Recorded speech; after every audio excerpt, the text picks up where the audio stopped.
What's up, everybody? This is Zach And Amy. Shad. And Judah. with Be a Light. We hope that you've been having an awesome week. Before we get into it, if you want to get the episodes early, all you have to do is go over to patreon.com/Be a Light and get that stuff early. You can get the audio, you can get the video, whichever way you want it. That's the way you need it. Or you can just be a patron. Yeah, you could be a patron. You could be a Patreon producer and get your name shouted out here. You could be a Patreon saint. Yeah. I have like light themes on there. Like the highest tier is I love lamp. All right.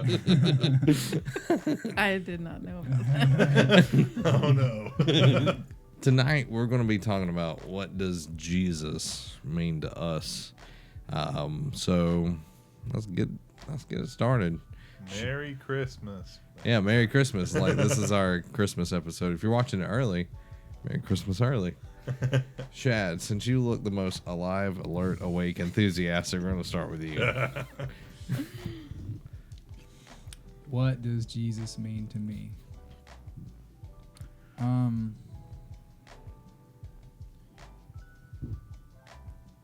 The primary thing about this entire walk with God has been developing relationship with Jesus. I mean, that's the beginning and the end of the entire thing.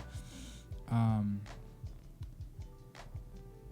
think during my walk, especially in the past couple of years, I've kind of just been blown away by how active he wants to be in our day-to-day lives. And so to me, what Jesus means more than anything currently and will be forever, but what's really, really, really impressed on me right now is the fact that God is our Father. And when we first started Be a Light, that's what I was talking about all the time, is how in the Greek, father and pattern comes from the same word.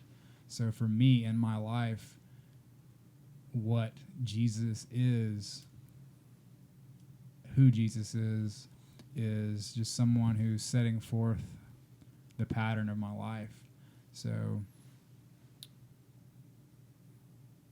every day I get to wake up and hear from him, and just this is a steady refinement of my life.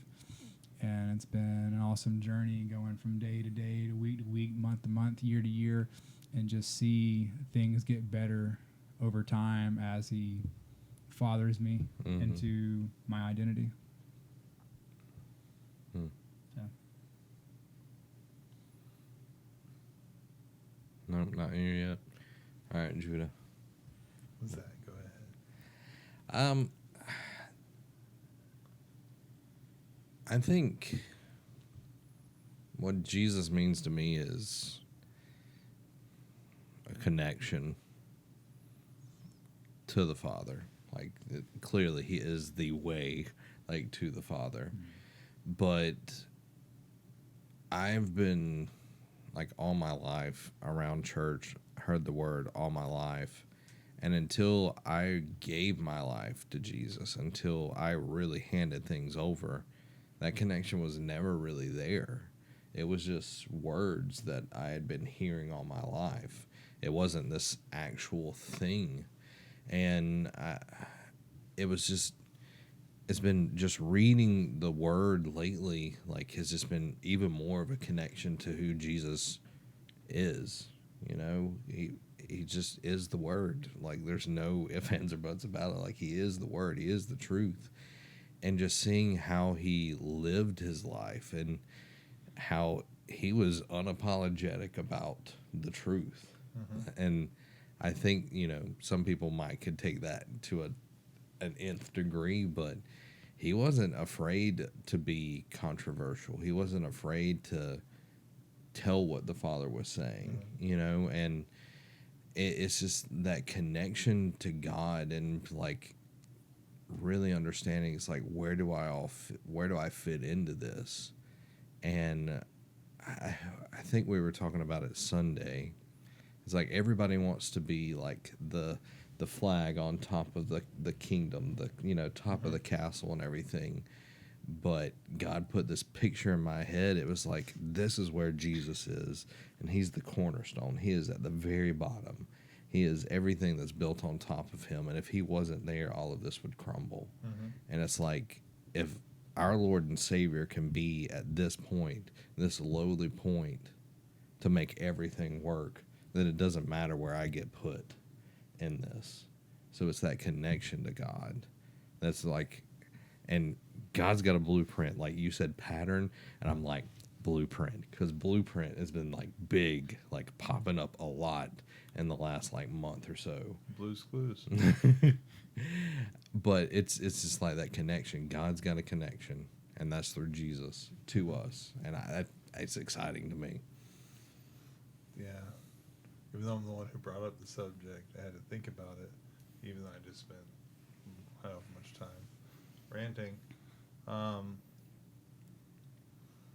Who is Jesus to me is, I think about my whole walk. And this might sound cliche or might not even make sense what I'm about to say. Shad is Jesus. You are Jesus to me. But what I mean by that is I see Jesus in you. I see love in you, and that spurs me to get to know you. Jesus is in all of us, and I'm not saying like I'm not going to get into the believer unbeliever thing, but those who are walking with him, growing his image, he's in it, and it causes me to want to get to know you, to push past my initial thought that comes like, oh, they're probably like, shut that up. Yeah. And the love, the 1 Corinthians, hopes in all things, believes in all things, trusts in all things, endures in all things, is patient, is kind. That spurs from me. And the deep in me calls to that person. And Jesus, it's all about relationship, but once we get relationship with him, we're in relationship. He wants relationship with others, but he wants relationship with others through me, so that I can experience his love, his joy, his kindness towards that person. And so the relationship with God, just like they're three in one, I'm one with him. And so my life becomes an experiential thing. And I experience God.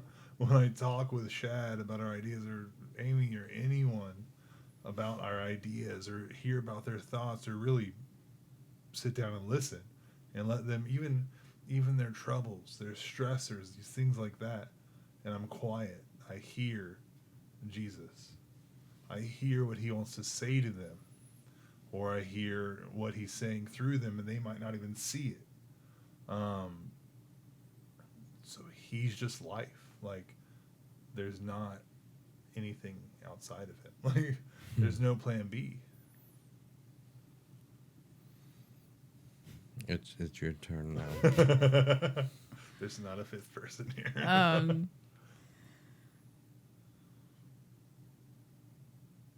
Except the one we're talking about. Yeah.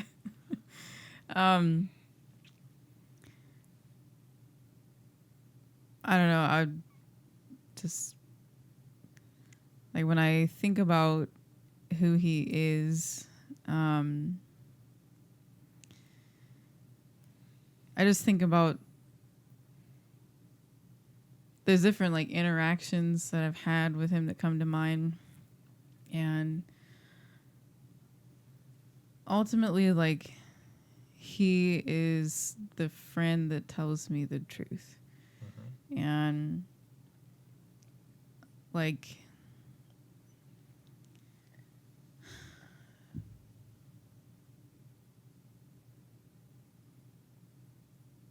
it's something where, I experience it on a daily basis, and, it's,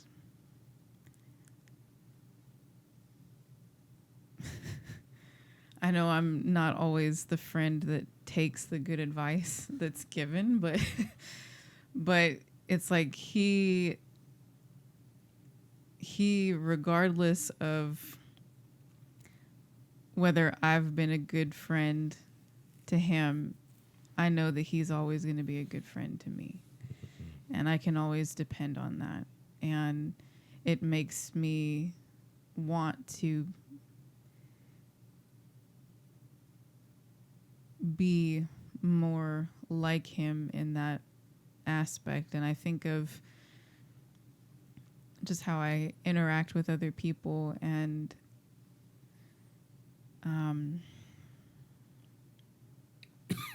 I know something that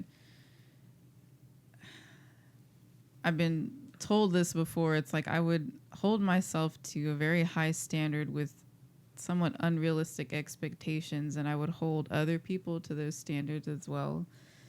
And I've had to learn to be a little bit easier on myself, not expect people to live at the same standard that I am, thinking that they should live up to or whatever, and just love people and not I don't like he just there's so much garbage in just how I've viewed people or interacted with people, and he's removed a lot of that, so much of that. And it's still something that he's showing me every day. And I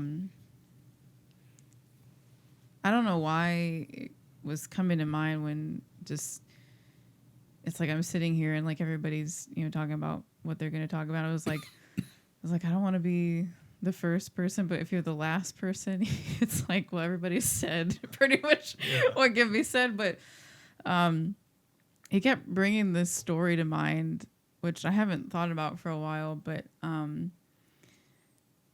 I was at a thing, and they were kind of having this moment where it was just everybody taking time to kind of meditate and talk with the Lord. And it was kind of prompted for us to like think about a moment. It was like just allow God to bring something to mind that maybe it was supposed to be a good memory. And the only thing that could come to mind was an incredibly embarrassing memory, and I didn't know why. And I was about 10 years old, and Zach knows the story. It's going to seem really absurd, but just stay with me. I was 10 years old, and, just playing with all the neighborhood kids. They would all come to our house because we had, like, the trampoline in the neighborhood, and, like, but we lived, like, on a little bayou, and I don't know if y'all remember, like, those big plastic turtle shell sandboxes. You know what I'm talking about? Like, you put awesome. yeah. Well, there was one day where it was, I can't remember how many kids, a bunch of kids, and somehow it got to where, Amy, you're going to take the shell off of the turtle, flip it over, get in it, and we are going to give you a rope, and you're going to go across the bayou into the woods. And, like, for what it, like, I was like, God, why in the world would you bring this to mind? And, like, it's funny now. I mean, anyway, like, the story, it was, anyway, got about halfway, and water started getting into the shell. And then they're trying to pull me back. They ripped the rope out of my hands. I had to drag that giant thing. And like, I was like 10 or 11. Yeah. So it was filled while it was so heavy. And then like the bottom of the bayou is just total mud and everything. Like I'm crying and I had to drag it back. And I was like, God. And now it's hilarious when I think about it. But I was like, why would you bring that up? And he was just like, well, don't you remember me there with you? And I was like, what are you talking about? And it was almost like he hit rewind, and we went back to where I was being pressured to do that. And it was like he was standing right there with me, and he's like, Amy, you don't have to do this. And I ignored him. And then I'm dragging the shell across the yard. Amy, you don't have to do this. And then I'm getting into the shell, and I could see him at the end of the pier. Amy, you don't have to do this.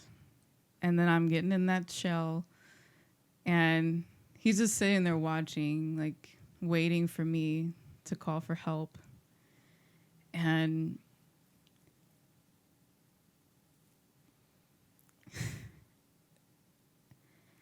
And then he came up beside me and was just helping me pull that stupid shell back up to the yard. And he's like, I'm always with you. I know you can always trust me. Mm-hmm. And I know that sounds really absurd, but obviously it had an effect on me. And there's just been so many moments where I don't know, I'm a visual person, so God just he shows me things, but there's been so many things where I know that no matter what, I can trust him. And there are a lot of people who have let me down in my life, and a lot of people that I've let down. But this is the one relationship that I know will always be consistent. Mm-hmm. And it makes me want to be more consistent. Mm-hmm. So, yeah. Yeah. So I know this is going out. Can I have a little sip of that water? Sure. I'm over here like...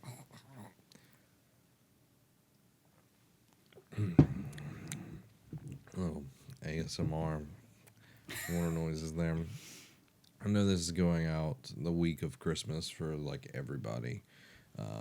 Week early for Patreon people. Like, I know we've said it on the show. We've said it different places.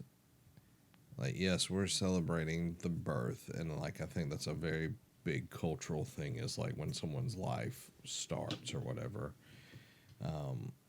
But Jesus didn't, every year he doesn't revert back to baby form, you know, and he doesn't even revert back to 30 or 33 or like he's been living since then and even before then. In the beginning. Yeah, he was there.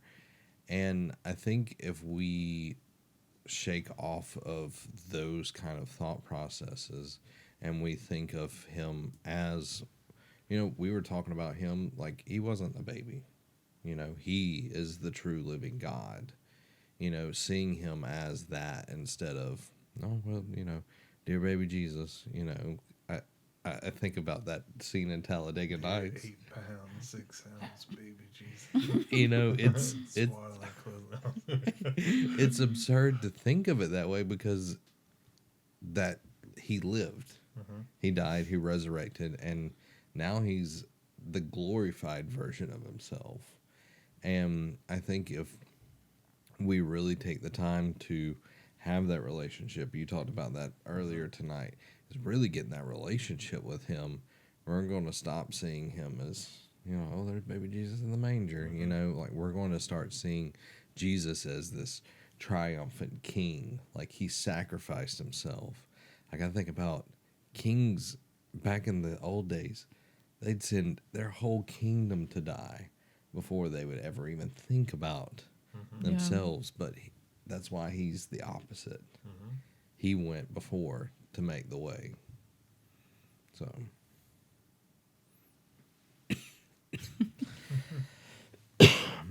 Y'all got any closing thoughts where?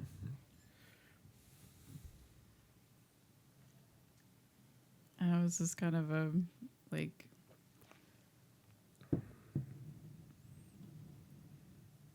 it may seem like a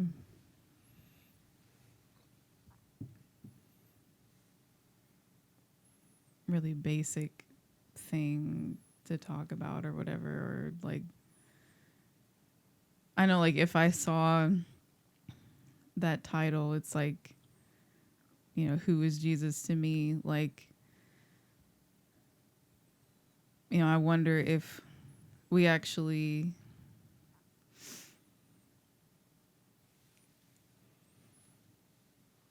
it's like we need to care about how he's affected other people because he's done something special in each person. And I think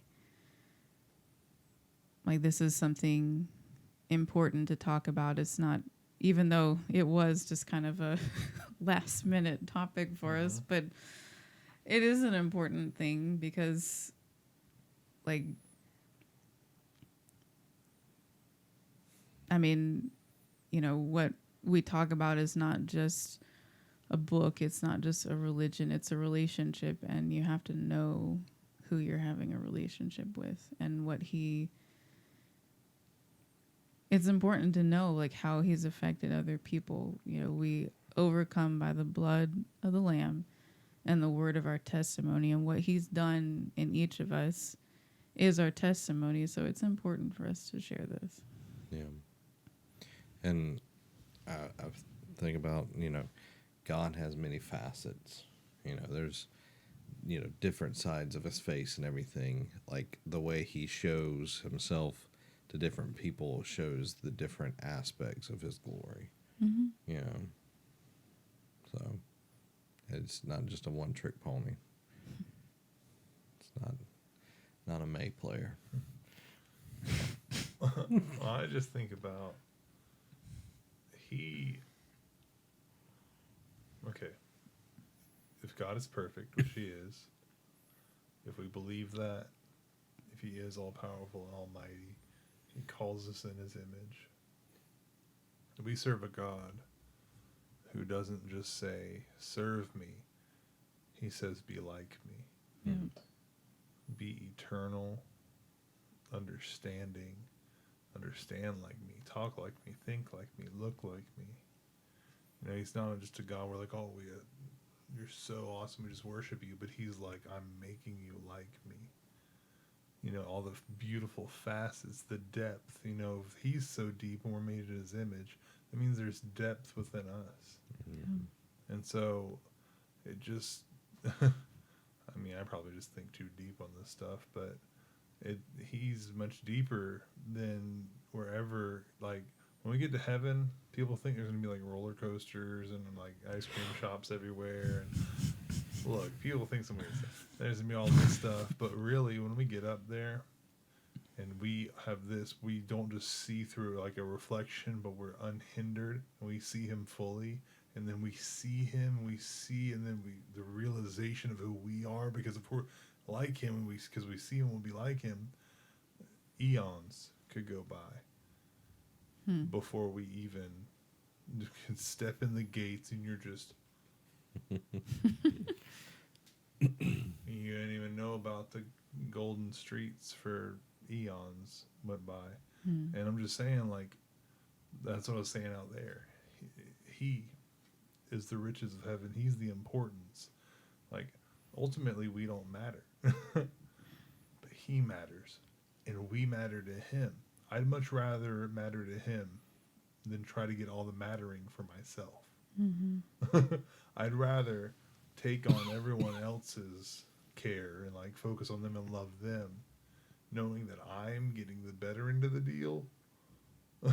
Then try to save my own life and step on you and you annoy me and cater this and cater this life to me because I'm a very sucky God by myself.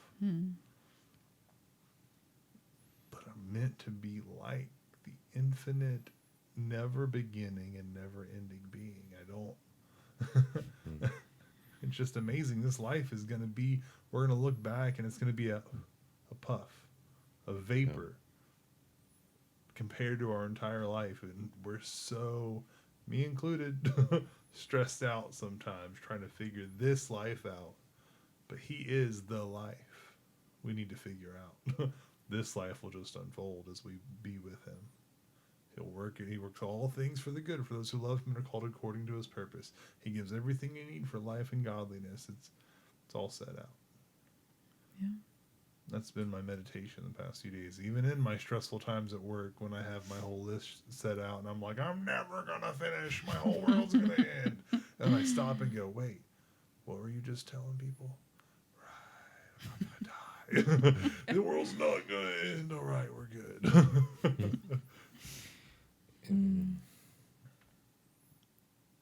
Yeah. Shad. Lead us in prayer.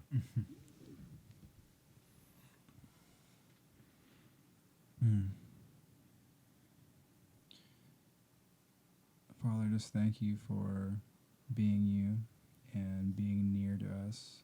You're not far away, and you watch us, and you hear us, and you guide us. And God, I just thank you for helping us to be aware of that, to not lose sight of that, and just to remember that you're always there to hear us and to help us in a time of need.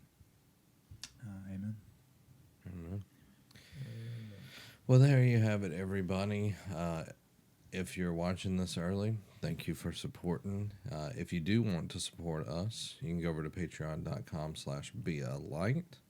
You can choose either the audio versions or the video versions of the show. You can become a Patreon producer, and all of it stacks. Like, you're like, oh, I want to be a Patreon producer. Well, everything that's for the lower tiers, you get that as well. So there you go. I hope that you experience the peace that I feel like we're all feeling right now, just from knowing that just being with him is really all that matters. Yeah. Take that into this season that we're in right now. I know everybody's like, Jesus is the season, and he totally is. Like, take this into your celebration time. Take it into your family, because your family is so important to God. It's so important to them. Love them. You don't have to beat them over the head with anything. Just show them that love, and that will speak more volumes than any scripture you could quote at them. They need to experience that love. Yeah. So, this has been Zach. And Amy. Shad. And Judah. Merry Christmas, y'all. Merry Christmas.